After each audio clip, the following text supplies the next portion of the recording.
নমস্কার। The power of astrology Sumanta G Chowdhury আমার এই ইউটিউব চ্যানেলে আপনাদের সবাইকে স্বাগত। আজ আমি আলোচনা করব এই যে ৭.৫ মিনের ঘরে লাগছে। আমি মেষ রাশির ৭.৫ প্রভাব নিয়ে আলোচনা করার ভূমিকাতেই এই ৭.৫ জিনিসটা নিয়ে আলোচনা করেছি। তোমরা যদি কেউ না জেনে থাকো ওই অনুষ্ঠানটা একটু দেখে নিও, কেননা আমি আবার সেইটাকে নিয়ে নতুনভাবে আলোচনা করছি না। আমি শুধু এটুকুই বলছি যে এই ৭.৫ প্রভাব কখনোই কিন্তু কোনো নেগেটিভ ফল দেয় না। ৭.৫ প্রভাবের ফলে আমাদের জীবনে অনেক নেগেটিভ আমাদের থিঙ্কিং, বিহেভিয়ার, অ্যাপ্লিকেশন সেই জায়গায় হতে পারে, কিন্তু কখনো নিজে থেকেই নেগেটিভ ফল দেয় না। সুতরাং আমরা যদি আমাদের চিন্তাধারাকে, আমাদের শারীরিক ভাষাকে এবং আমাদের কর্মের সঠিক পন্থাকে, আমাদের মনকে, আমাদের শরীরকে সঠিক পথে চালিত করতে পারি, তাহলেই কিন্তু যদি কোনো রকমের নেগেটিভ ইম্প্যাক্ট ক্রিয়েট করে তাহলে সেখান থেকে আমরা বেরিয়ে আসতে পারি।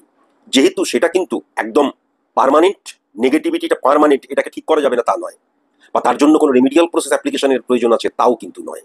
আমি বললাম কারোর বাবার ক্ষমতা থাকলে আমার সামনে এসে শনির ৭.৫ নিয়ে নেগেটিভ কোনো কিছু নিয়ে আলোচনা করো। আমি বিস্তারিত বলছি না এই কারণের জন্যই, তার কারণ মেষ নিয়ে আলোচনা করার সময় কিন্তু আমি বিস্তারিত বলে দিয়েছি। তাই এখন মনে রাখা দরকার আছে ৭.৫ যেহেতু শনির, মানে শনি যে গ্রহটাতে আসছে, ট্রানজিট হচ্ছে, সেই গ্রহটা হচ্ছে মেন ৭.৫ ২.৫ বছর, তার আগেরটা ২.৫ বছর, তারপরের কটা ২.৫ বছর। এটা হচ্ছে একদম ইজিয়েস্ট ব্যাপার। এর ফলে কিন্তু অনেক পজিটিভ প্রভাবও ঘটবে। পজিটিভ প্রভাব ঘটে। ৭.৫ আমাদের জীবনকে যে কোনো একটা ফেজে নিয়ে চলে যায়, এটা কিন্তু আমরা লক্ষ্য করেছি। জেন্টিক বব, ফ্র্যাঙ্কো উইলিয়াম, নানান মানুষকে লক্ষ্য করেছি যে এত ক্রিয়েটিভিটির দিকে তাদের সফলতা, ক্রিয়েটিভিটি এবং ইনভলভমেন্ট এতটা 100,000% হয়ে যাওয়ার জন্য সংসারের দিকটাই আর নজর দিতে পারলো না। তাহলে এই যে ব্যক্তিগত জীবনটা স্খলন ঘটে গেল, স্খলিত হয়ে গেল, ব্যক্তিগত জীবনটা আনহ্যাপি হয়ে গেল, তার কারণ গোটা জীবনের একটা অংশে কিন্তু সে বেশি মনোনিবেশ করে ফেললো। ৭.৫ প্রভাবই এটা হয়। আর ৭.৫ প্রভাব তখনই নেগেটিভ ভাবে আমাদের জীবনের মধ্যে বর্তাবে, আমাদের মধ্যে সমাজ, রাষ্ট্র, দেশ, যেহেতু মানুষ দ্বারাই সবকিছু, যখন আমি ইলিগাল অ্যাক্টিভিটিসে জড়িয়ে পড়বো। কেননা শনি মানেই হচ্ছে সততা, শনি মানেই হচ্ছে কর্ম, কোনো রকমের ভাগ্য, নিয়তি, ললার লিখন, কপাল লিখন কাউকে বিশ্বাস করে না। আর শনি মানে কিন্তু নীতিগত দিক দিয়ে সঠিক থাকতে হবে। নর্মালি যদি লক্ষ্য করা যায়, শনি মানে হচ্ছে কঠোর পরিশ্রম, শনি মানে ঘাম, হ্যাঁ, শনি মানে হচ্ছে পজিটিভিটি। কাজে এইগুলো যদি আমার মধ্যে থাকে তাহলে ৭.৫ প্রভাব বরঞ্চ আরো পজিটিভ হবে আমার ক্ষেত্রে। আমি একদম মানে বৃষ রাশিতে চলে যাই। বৃষ রাশির ক্ষেত্রে শনির ৭.৫ প্রভাব আমি যেটা লক্ষ্য করতে পারছি, ৩ নম্বর ঘরে, চন্দ্রের ঘরে কিন্তু মঙ্গলের ইম্প্যাক্ট ক্রিয়েট হচ্ছে। এবং সবচেয়ে বড় কথা, সেই মঙ্গল কিন্তু পাওয়ারফুল হয়ে ৭ নম্বর, ১১ নম্বর, ৯ নম্বর ঘরকে 693% মধ্যে দিয়ে হিট করছে।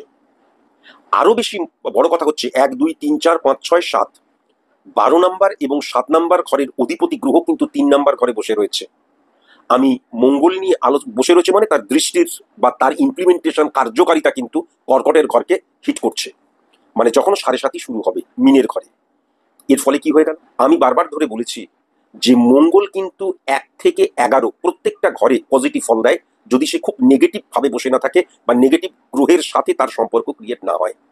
কিন্তু ১২ নম্বর ঘরে মঙ্গল কখনো পজিটিভ রেজাল্ট দেয় না। আয়গা এবং জায়গা, এই জায়গাকে কিন্তু রিপ্রেজেন্ট করছে যেহেতু ১২ নম্বর ঘর, তাই জন্য মঙ্গল মানে হচ্ছে আমার ঊর্জাগত দিক, মঙ্গল মানে হচ্ছে আমার পাওয়ার, আমার মেন্টাল স্ট্রেংথ, এই সব কিছু কিন্তু তাহলে কি হয়ে যায়, চলে যাচ্ছে। এখন ১২ নম্বর এবং বিশেষ করে ১২ নম্বর ঘরের অধিপতি যখন ৩ নম্বর ঘরে বসে থাকে, তাহলে বৃষ রাশির জাতক জাতিকাদের ক্ষেত্রে ওভার কনফিডেন্ট হয়ে যাবার জায়গা লক্ষ্য করা যাচ্ছে। সবচেয়ে বড় কথা যেটা, যে বৃষ রাশির অধিপতি গ্রহ আমি শুক্রকে যদি খুব ভালো মতন লক্ষ্য করি, তাহলে সেই শুক্র কিন্তু আবার বুধের সাথে 9-6 কানেকশন, সূর্যের সাথে 3-6-5-9 কানেকশনও লক্ষ্য করা যাচ্ছে। তাহলে এই ৩ নাম্বারটা ঘর অর্থাৎ মানসিকতা, মনোভাবের জায়গাটা ভেরি ভেরি ইম্পর্টেন্ট হয়ে যাচ্ছে।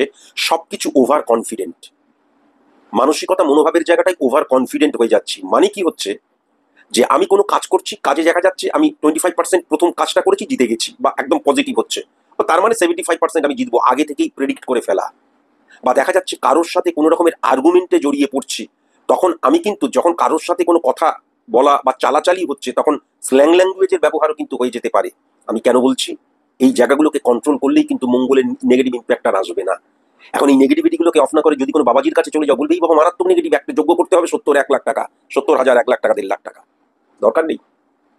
তুমি নিজেই চিন্তা করো যে না, আমি কিছুতেই ক্রোধ বা ওভার কনফিডেন্ট হয়ে যাব না।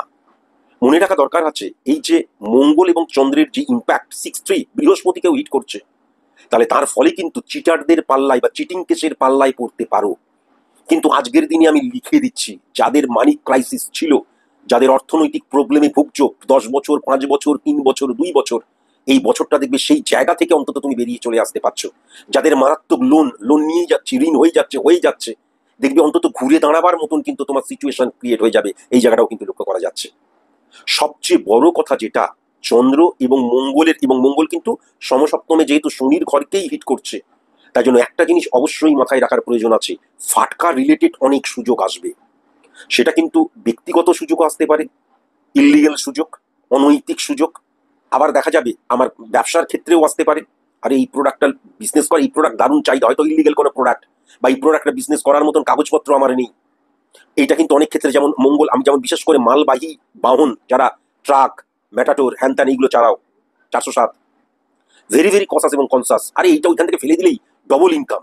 একদিন আমি ধরা পড়লাম না, 2 দিন ধরা পড়লাম না, কেননা যখনই 7.5-র আন্ডারে আমি চলে আসছি, এই পুরো ক্যালকুলেশনটা যেহেতু 7.5 দ্বারা করা হচ্ছে, সুতরাং আমি একটা না একটা সময় কিন্তু ধরা পড়বই।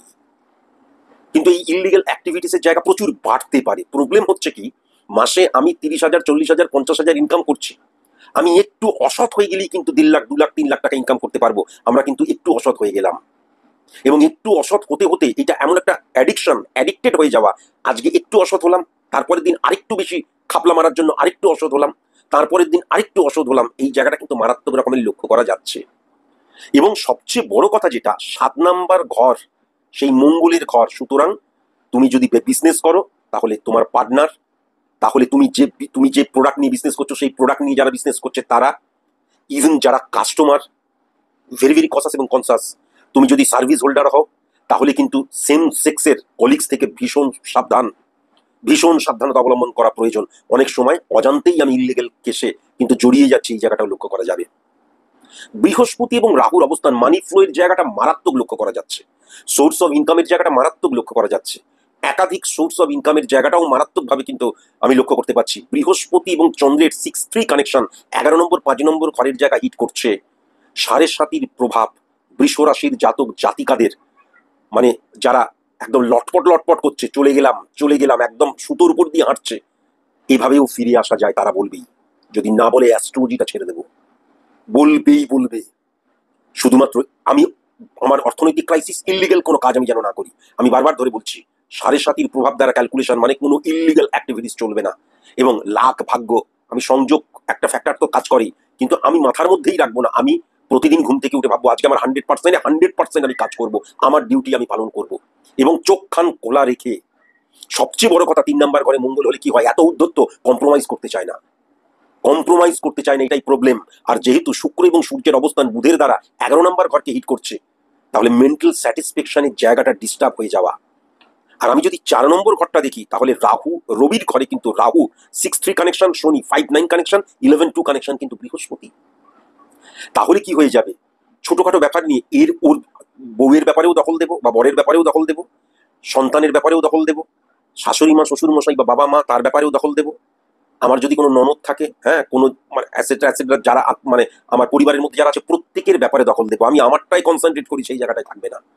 আর এখানে একটা সবচেয়ে বড় প্রবলেম কি হয়ে যাবে, সন্দেহ প্রবণতার জায়গা। আরো প্রবলেম কি হয়ে যাবে, বৃহস্পতি এবং রাহু, শনি এবং রাহুর কানেকশন রবির ঘরে 6-3-9 কানেকশনের জন্য ছকটা আমার এখানে ক্রিয়েট করা রয়েছে। প্রবলেম কি হয়ে যাবে, রামবাবু বললো তাই শুনে আমি আমার বউকে জাজ করবো, শ্যামবাবু বললো সেই শুনে আমি আমার হাজবেন্ডকে জাজ করবো, হ্যাঁ, পাড়ার কোন বুচি বললো সেই কথা শুনে আমি বাড়িতে এসে আমার বাবার সাথে আর্গুমেন্টে জড়িয়ে পড়বো, সেই জায়গাটা লক্ষ্য করা যাচ্ছে। আজকের দিনে আমি যেটা লক্ষ্য করতে পারছি, শনির আমাদের 7.5-র যে প্রভাব, এই প্রভাবটা কিন্তু মাতৃস্থানে, বৃষ রাশির জাতক জাতিকাদের ক্ষেত্রে মাতৃস্থানে মারাত্মক নেগেটিভ ইম্প্যাক্ট ক্রিয়েট করবে। মাকে সুখী রাখাটা ভীষণ প্রয়োজন, মাকে সুস্থ রাখাটা ভীষণ প্রয়োজন। তাহলেই কিন্তু দেখবে আমরা যাকে লাক ভাগ্য সংযোগ বলি, সেই সাপোর্টটা সেখান থেকে আসবে। এটাও কিন্তু আমি লক্ষ্য করতে পারছি। আর বিশেষ করে কিন্তু যেহেতু সূর্যের অবস্থান কিন্তু বুধ এবং শুক্রের দ্বারা, বুধের সাথে 6-3 কানেকশনের মধ্যে রয়েছে, ভেরি ভেরি কসাস এবং কনসাস। বাবাকে আমি কোনো আঘাত দিয়ে ফেলছি না, তো যে কোনো সিদ্ধান্ত গ্রহণের ক্ষেত্রে পিতা বা পিতৃতুল্য তাদের কাছ থেকে কিন্তু অ্যাডভাইস নেওয়াটা ভেরি ভেরি ইম্পর্টেন্ট বলে আমি মনে করি, ভেরি ভেরি ইম্পর্টেন্ট নেওয়া বলে মনে করি। 1 2 3 4 5 6 7 8 9 10 11 শরীর কিন্তু, বা আমি যদি দেখি আমার স্থাপত্য ভিত 11কে হিট করছে, সুতরাং কর্মফলের জায়গাটা এইবার কিন্তু ডাইরেক্ট পাবে। তুমি যেমন কর্ম করবে সেরকম তুমি পাবে। তুমি যদি ইলিগেল কর্ম করো, ভাবো চুরিবিদ্যা মহাবিদ্যা যদি না পড়ো ধরা, তুমি অনৈতিক কাজ করে যাচ্ছ, ধরা তুমি পড়বেই। কেমন? কিন্তু আমি ডেফিনিট ভাবে বলতে পারি যে এই এই যে শনির প্রভাবটা বৃষ রাশির জাতক জাতিকাদের ক্ষেত্রে সারভাইভের বছর, এটা কিন্তু লক্ষ্য করা যাচ্ছে। মঙ্গলের যে প্রভাবটা আমি লক্ষ্য করতে পারছি 7 নাম্বার ঘরে, সেক্ষেত্রে একটা জিনিস কিন্তু ডেফিনিট ভাবে বলা যায়, বিজনেস ক্ষেত্রে ভূমি, মাটি, হ্যাঁ, তারপরে হচ্ছে তোমার মাটির উপর নির্মিত যা যা বিজনেস, কনস্ট্রাকশন রিলেটেড বিজনেসের জায়গাটা, মেডিসিন রিলেটেড বিজনেসের জায়গাটা, হোলসেল মেডিসিন রিলেটেড বিজনেসের জায়গাটা, সাপ্লায়ারদের ক্ষেত্রে, হ্যাঁ, ইনভেস্টারদের ক্ষেত্রে, এবং ইলেকট্রনিক্স আইটেম রিলেটেড বিজনেসের ক্ষেত্রে টেরিফিক টেরিফিক। শুধু ইলিগাল অ্যাক্টিভিটিস করা যাবে না।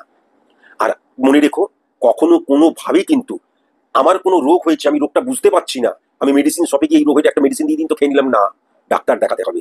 ভুল মেডিসিন গ্রহণের জায়গাটাও কিন্তু লক্ষ্য করা যাচ্ছে। কেমন? শুধু একটা কথাই বলবো, 7 সংখ্যা এবং 21 সংখ্যাকে বৃষ রাশির জাতক জাতিকারা সাবধান। 4 সংখ্যা, 17 সংখ্যা, 26 সংখ্যা, 26 মানে 2 6 মানে 8 আসছে, এরকম করে যোগ করে নিতে হয়। এই সংখ্যার জাতক জাতিকাদের সাথে বা এই ডেটগুলোতে কখনো কোনো অফেন্সিভ কাজ করবে না।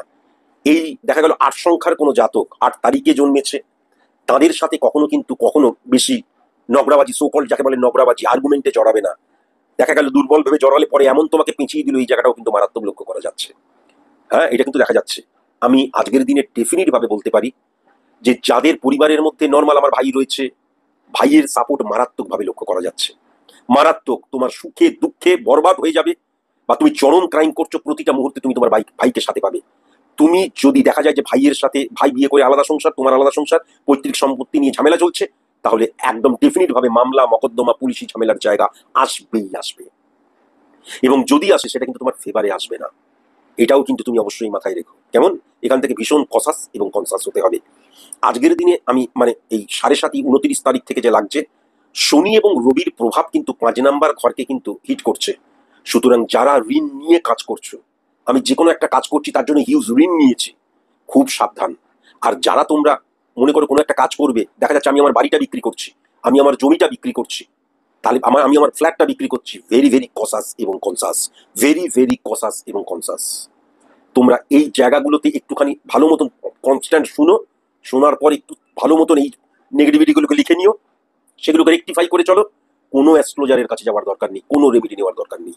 আমি বললাম আজকের মতন।